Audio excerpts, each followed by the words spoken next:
Ti diskutojmë me njohësin e këtyre çështjeve zotrin Lutfi Bilalli, që falenderoj shumë për inkuadrim në Kompas. Mirëmbrëma. Mirëmbrëma, klasisht dorë. Si e pat këtë përgjigje, është me të vërtet përgjigje, mund ta cilësojmë si të tillë të Iranit karshi i SBA-s? Është një hakmarrje, mund të them, që ma tepër mbulon atë për publikun iranian, për të treguar që një goditje e marrë nga amerikanët është thyer, dhe mendoj që e tëra kjo tregon nga Kuvajti, ku janë të stacionuar trupat amerikane, do thot dikun 47.000 është pjesa e cila deri te Sultanati i Omanit, dhe besoj që goditja e tillë tregon edhe një rrezik, nga se me sa ka informacione, Trump ka hyrë në dhomën e situatave apo të emergjencës për të këshilluar me ekipin e tij të sigurisë, por me siguri edhe të Pentagonit. Dhe atëra kjo do të thotë që kemi një eskalim ku mund ta futet Amerikën në luftë. Goditja që është bërë në Al-Udad, në bazën ajrore amerikane në Doha të Katarit, tregon qartas qëllimisht Irani ka goditur këtë pikë. Me sa duket shumica e projektileve të cilat janë zgjuar nga Irani, me sa duket ka pas dronë dhe disa raketa ballistike, të cilat disa me duket që kanë goditur, edhe pse kjo bazë, do thotë Al-Udadi, është e zbrazur, por teknikisht me siguri ka bën ndonjë dëm, por nuk do thotë që ka ndonjë efekt për personelin ose ushtarakët amerikanë. Por e gjitha kjo mund të përshkallëzoj situatën, sepse dikush ka dëshirë që Amerikën ta futë luftë. Po, pati edhe reagim nga presidenti amerikan Donald Trump, që tregoi që janë 14 raketa gjithsej të lëshuara nga Irani, 13 prej tyre janë rrëzuar, kurse njëra, sipas Trump, është lënë e lirë sepse nuk ka qenë e drejtuar krah këtij perimetri, do më thonë në bazën amerikane, por ka reagimet shumëta në llogarinë e tij në rrjetin social Truth. I fundit është para 37 minutave, thot urime, bot është koha për paqe. Po ashtu tregoj që ka pas njoftim para prak dhe ka falendëruar me një formë Iranin që e ka ditur, do të thotë kanë pasur informacion Shtetet e Bashkuara që do të ndodh një sulm i tillë.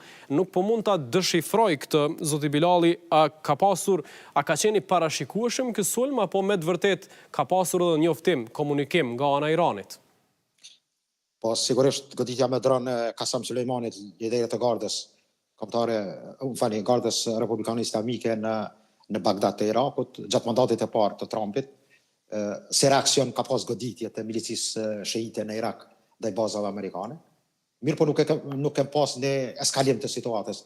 Mendoj fjalia ati koha për paqë tregon në rezultatin sportiv, ta them kështu një me një. Por efekti i tërë kësaj tregon që goditjet amerikane ka qenë të dhëmshme për Iranin, edhe pse ndoshta Fordovi, centrali bërthamor, nuk ka shënime të sakta se a është arrit qëllimi i asaj goditje. Unë e dyshoj që është arrit, me përjashtim të Insianit dhe pjesës dhe centralit Natanz, ku sidomos Insiani është i shkatruar.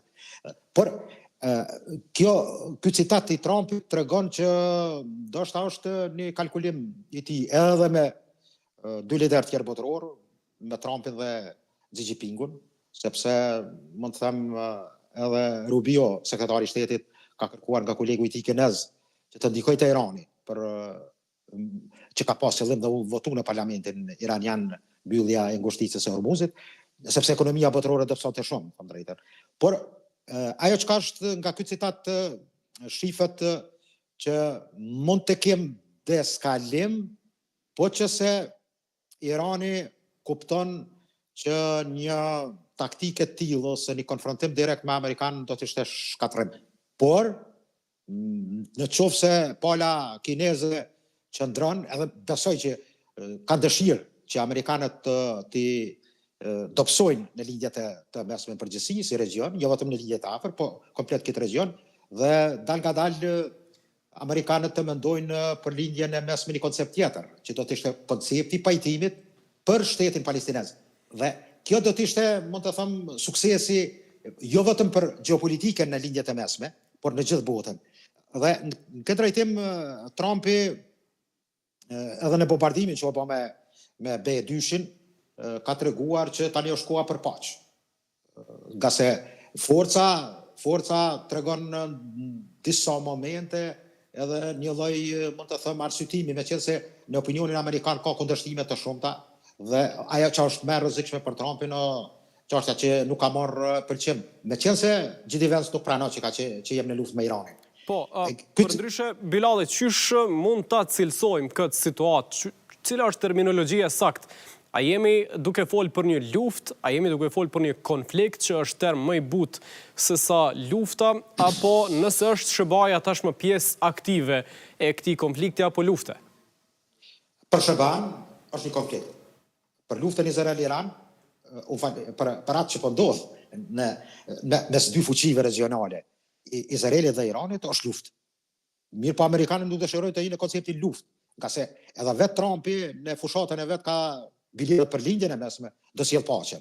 Dhe tash kjo kontradikte të tillë mund të ndikojnë në backgroundin e tij. Edhe pse ai çdo herë në citatet e tij përmend edhe Kosovën dhe Serbinë që ka qenë në mandatin e tij të parë që në 2020 me 4 shtator ka ndaluar një konflikt të rrezikshëm, pastaj konfliktin 5 ditor Pakistan-Indi dhe meriton çmimin Nobel.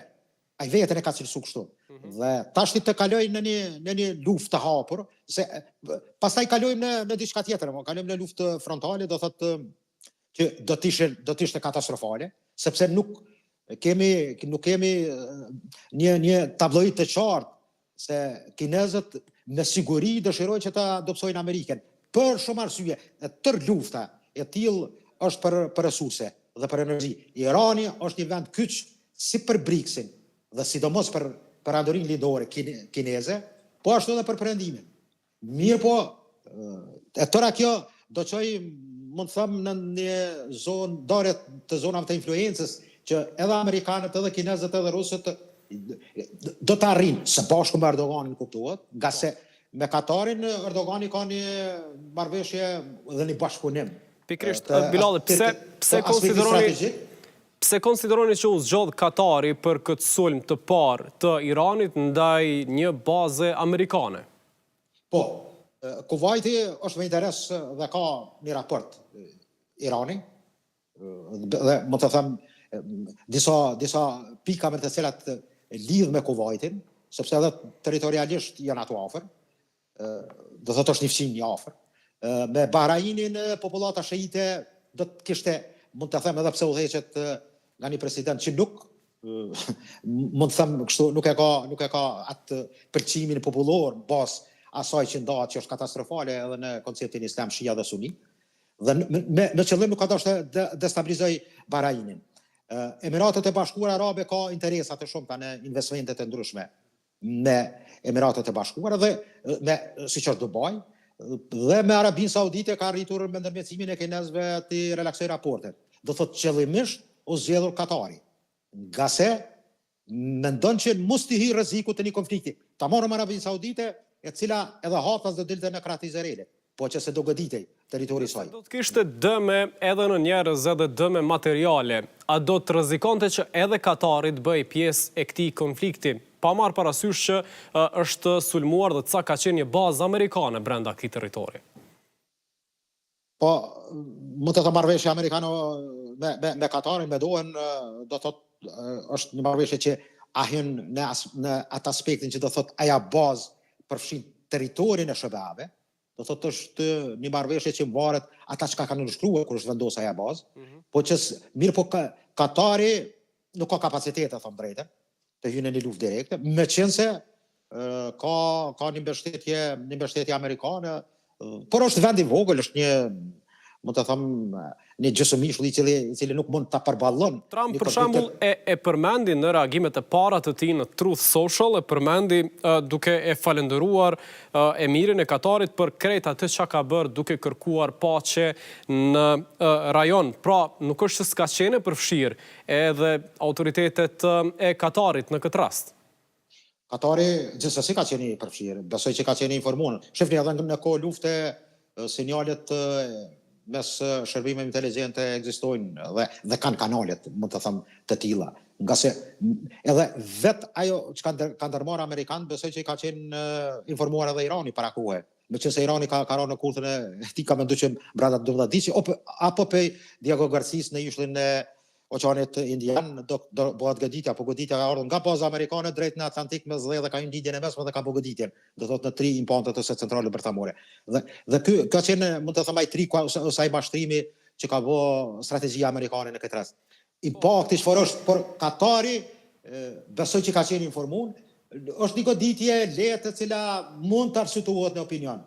Por edhe Trumpi në opinionin amerikan duhet të arsyetuohet me atë goditje që ka dhënë, meqense më interesuari për eskalim të situatës kuptohet në këtë moment është Izraeli, i cili dëshiron, do të thotë me ngulje Amerikën ta futë në luftë, por edhe Irani, do të thotë proksi i fuqishëm, tigri azjatik Kina, do të thotë është e interesuar që amerikanët të kenë të hyrë në luftë. E ka arritur Izraeli këtë, edhe dje pam Benjamin Netanyahu duke e quajtur vendim të guximshëm operacionin ushtarak mbi 3 caqe bërthamore në Iran, e po ashtu duke e falendëruar presidentin amerikan Donald Trump për këtë vendim që ka ndërmarrë.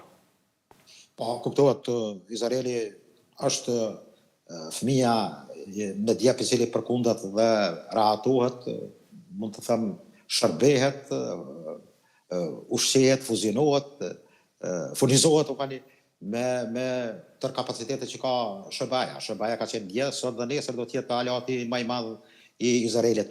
Por e tëra kjo tregon që lindja mesme mund të ketë dekada të tëra, mund të gjendë edhe shumë decenie të tjera pas zgjedhjeve në problemet e Palestinës. Mendoj që edhe Trumpi në këtë drejtim ose vetë Izraeli do të jetë i vetëdijshëm se qeveria atyre që pa një zgjedhje të çështjes palestineze, lindja mesme do të jetë gjithmonë bure baroti. Por të amerikanët me siguri kanë një lobim të fuqishëm, lobi i tyre, që është më i fuqishëm në SBA, dhe kanë ndikuar në administratën amerikane.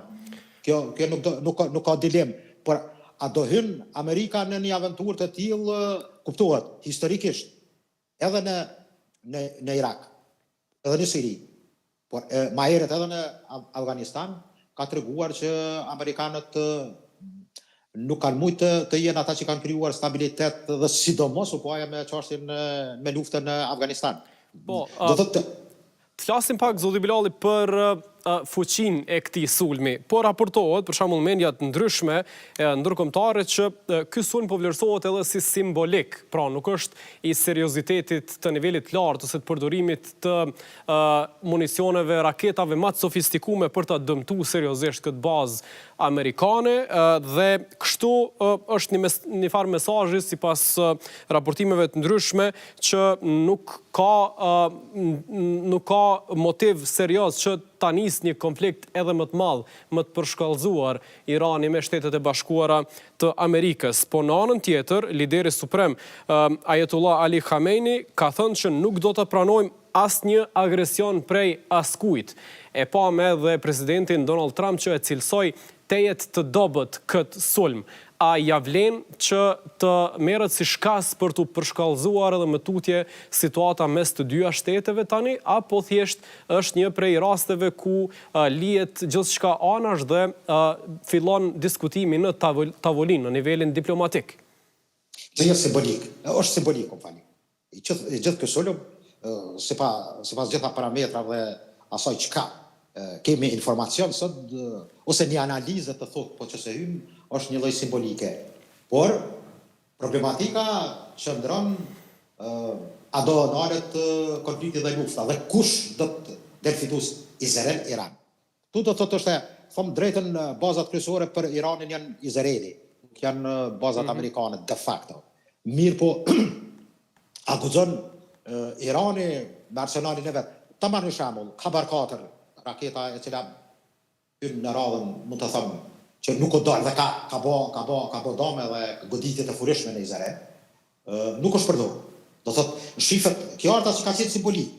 E dyta, se gjili, po ashtu, raket jashtëzakonisht të fuqishme, iraniane, ose mund të them për për kushtet dhe teknologjinë e sotshme në lokacionet ku ka goditur, ka qenë e pandarshme. Por pse ka përdorur, do thotë, raketa balistike më të dobta, të cilët kundërmbrojtja amerikane i ka shkatruar, do thotë 14-13 janë goditur. Kjo është një problematikë që le për dyshim që ka qenë një lloj, si them, aduti për të arsyetuar edhe vetë Ali Khamenei, Ajatullah i Iranit, për të kërkuar që në opinion që ne marrim hak. Por gjitha kjo tregon që një lëvizje e tillë ose një konfrontim frontal me Shtetet e Bashkuara, sepse tëra kjo tregon edhe Trump, po edhe qeveria izraelite, dëshirën finale e kanë ndryshimin e regjimit. Ta krijojnë një sistem të tillë si në Siri, me rastin e Sirisë me Ramin e Asadit. Do të jetë problematike kjo.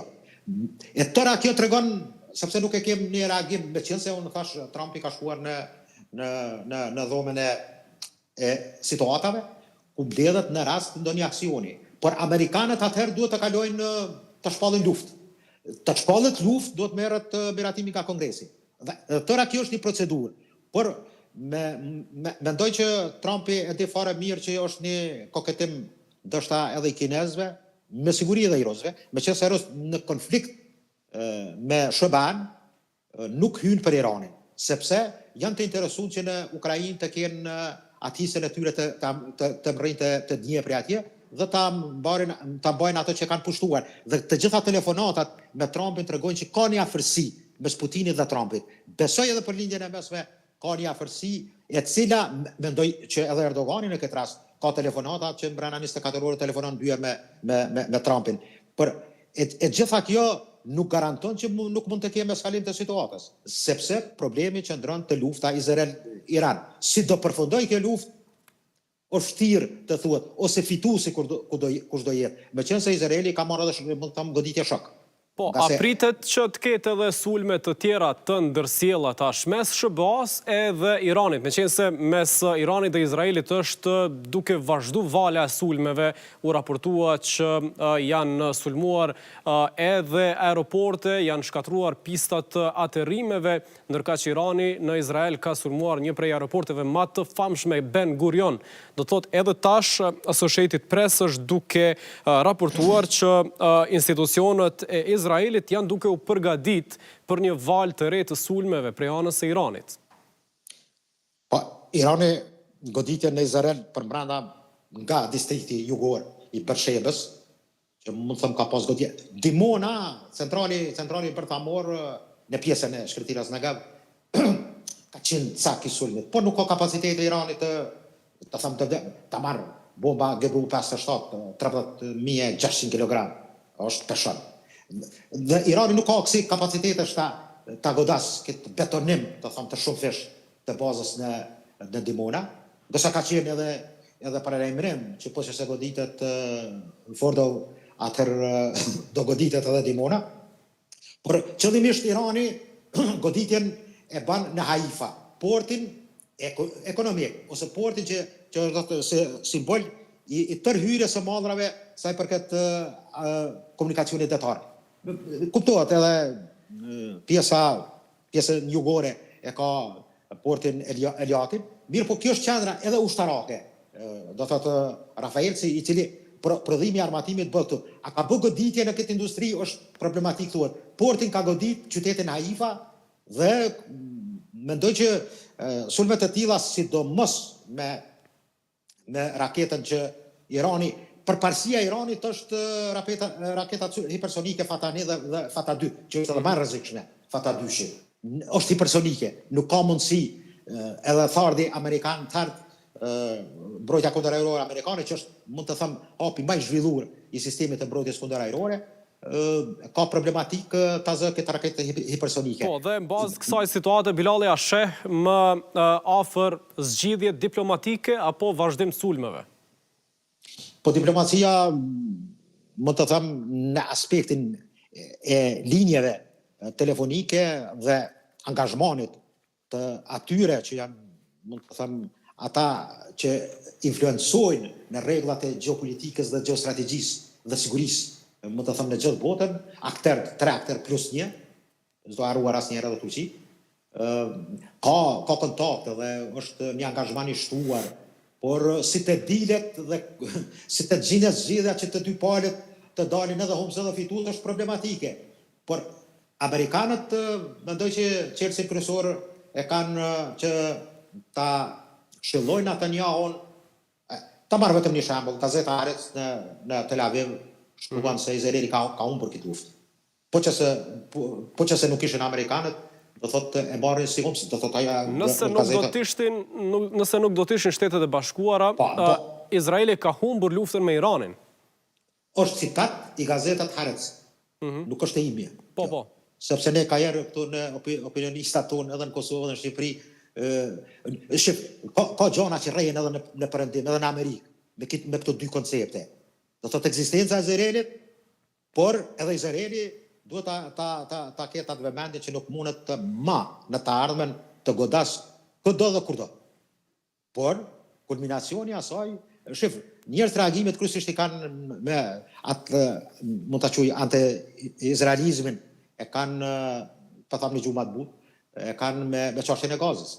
Do të thotë edhe opinionin ndërkombëtar, përgjithësi, qoftë të anës politike, qoftë në Parlamentin Evropian, në shtetet e Parlamentit të vendeve të Unionit Evropian, ki reagime të intelektualëve, të shoqërisë civile, të rabinëve, të profesorëve, do thotë që janë vetë hebrenj të cilët reagojnë këtë politikë që është duke bërë Netanyahu në Gaza. E qartë, Bilali, për fund e pam dje kryeministrin Dorheqi Albin Kurti që shkroi dhe u pozicionua për krah Shteteve të Bashkuara të Amerikës edhe Bashkimit Evropian karshi programit bërthamor të Iranit. Si duhet të sillet Republika e Kosovës, por edhe rajoni Ballkanit Perëndimor në përgjithësi karshi kësaj situate në lindjet mesme, apo jemi larg?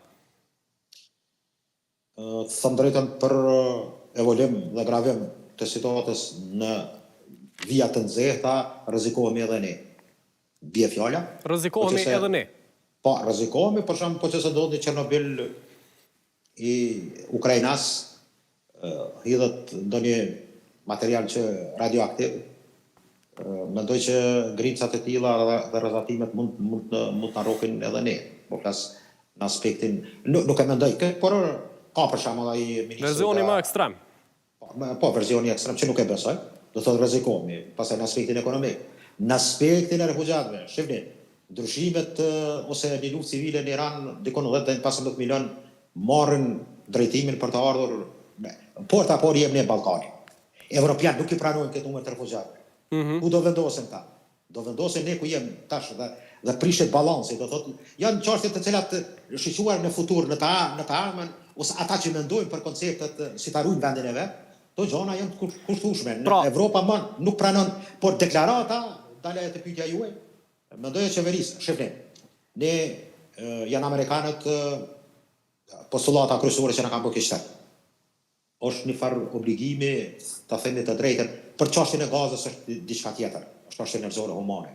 Mirë, po në aspektin, mund të them, të një gjeopolitike të përgjithshme dhe interesave, ku fuqia amerikane të dominoj në sigurinë botërore, është interes që edhe Kosova dhe mendoj që edhe deklarimet të qeverisë qoftë Kosovë dhe Shqipëri janë në unison në këtë drejtë, sepse është interes strategjik dhe kombëtar për Kosovën për të qëndruar në këtë vit. Mendoj që ne, është aja fjala e Ajatullahit të Iranit Aliamni, kur ka dërguar, është e tash e kanë marrë, kanë fund përderim, po aja fjali është ma herët.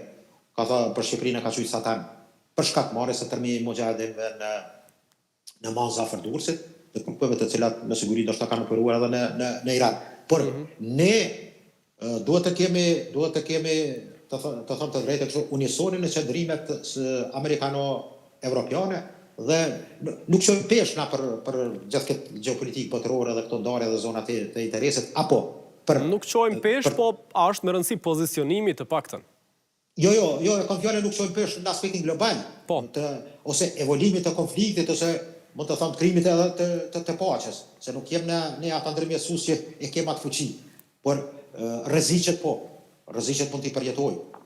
Dhe për shtetin tonë është me rëndësi, po thamë për hir të asaj që SBA është strombollari i pavarësisë dhe i shtetit të Kosovës, e fal luftës, të rezistentës së shqiptarët të Kosovës. Përmendet diçka interesant, Bilali, e përmendet çështjen e refugjatëve potencial, do thot për një situatë hipotetike kur të arrihet paqja potencialisht, refugjatët të gjithë thoni që nuk i pranon Evropa dhe territori më i duhur ndoshta do të ishte Ballkani Perëndimor, jo veç Kosova apo Shqipëria, por territori i Ballkanit Perëndimor në përgjithësi. A do të shihet me këtë sy edhe nga Izraeli, edhe nga Shtetet e Bashkuara të Amerikës? E dim kemi fol kohëve të fundit për marrëveshje bilaterale mes Kosovës dhe SBA-s, mes Kosovës dhe Britanisë së Madhe për strehim të refugjatëve ose të azil kërkuesve. A është kjo një shenjë që potencialisht nëse arrihet paqja dhe ka nevojë për strehim të refugjatëve, ne do të jemi si vend potencial? Marrja 50 migrantëve nga Amerika ka qenë marrëveshje e Kosovës që nuk paraqet ndonjë rrezik, është shifër shumë e vogël. Por le për të dyshuar kërkesa e kryeministit Straben Britanisë. Meloni ka bërë marrëveshje me Ramën më herët, por nuk ka pas ndonjë efekt me qëse, po qëse ka, mund të them, fluks të madh, atëra e marrëveshja mund të plotësohet dhe Shqipëria, edhe të gjithë Ballkanin, unë thash për interesat vitale të ne shqiptarëve, se gjithë Ballkani mund të influencohet nga ky numër i refugjatëve ose nga ky evolim i tillë masovik. Evropa sot dhe nuk janë të rastishme, kur kërkojnë anglezët që ose nesër edhe francezët dhe gjermanët që ne të bëmi vend strehim i këtyre refugjatëve. Vendet siç janë, do të them, ose ato kyçe, por në përgjithësi të Unionit Evropian, flas çdo herë për pjesën që shkon nga Austria më lart. Votat sot në ato vende fitohen me politikën sa janë të zjarrt partitë politike në ato vende ndaj politikës së migracionit. Dhe kjo do thotë se Evropa paramendon që është mbushur dhe nuk do të aprishë ekuilibrin e vet. Evropa mendon se ka probleme të natyrave të ndryshme, qoftë natalitetit dhe plakjes së popullsisë, dhe ardhja një popullsie të re nga vendet aziatike do ta ndryshonte edhe demografinë. Por për ne do të ishte edhe më rrezikshme. Do thotë ardhja dhe fluksi i tillë për të bërë strehim edhe Ballkani, por unë po flas çdo herë në konditat e interesit tonë të Kosovës dhe Shqipërisë, ose edhe të Maqedonisë, do të ishte në prishje e balancit. Ne jetojmë në një situatë kur kemi mos gaboj përmbi 100.000 shtëpia pa banueshme në Kosovë. Dhe kjo tregon nuk është e mirë. Dhe mund të avancohet dhe mund të merret, mund të them, si shkas që nesër marrëveshjet e shteteve perëndimore zakonisht ata trokasin e dyrt të shteteve më adopta dhe më dëgjshme. A kemi fuqi ose interes ti refuzojmë këto kërkesa? Për interes nacional do të refuzojmë ndonjëherë. Të konsideroni që ky do të ishte interes nacional? Po, ja po ta marr një shembull shumë të thjeshtë. 200.000 azilant në Kosovë me 1.6 milion rezident, ose mund të jenë të përhershur këtu, ose në Shqipëri po ashtu. Do thotë prishet ekuilibri, shiquar në perspektivën e ardhshme, në vitet ose decenët që vijnë. Kjo nuk është tajgare, nuk është problemi që është me interes Kosova të pranoj. Kosova duhet ta shohë interesin e vet dhe duhet ta shohë atë se brenda konturave të shtetit, balanci dhe sidomos ajo që ka të bëjë me shpërngulje, me largimin e njerëzve të rinj nga Kosova për të kërkuar një jetë më të mirë në perëndim, sepse edhe perëndimi e pëlqes si rast, pjesën kontinentale ka fjalën. Por pjesën aziatike mendon që ta vendos përderisa të tyre që mos ka këto probleme brenda shteteve të tyre.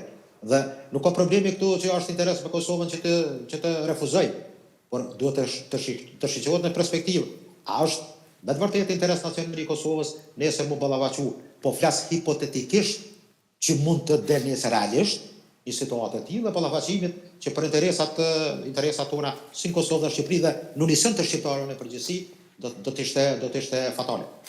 Bilali, të falenderoj shumë që u inkuadrove në Kompas dhe edhe atë këtë perspektivë sa i përket situatës me sigurinë lindjet mesme, por edhe më gjerë. Faleminderit shumë për sonte. Faleminderit edhe nga ju, kaleni mirë. Faleminderit, ju përshëndesim, do të ndryshojmë tani temë.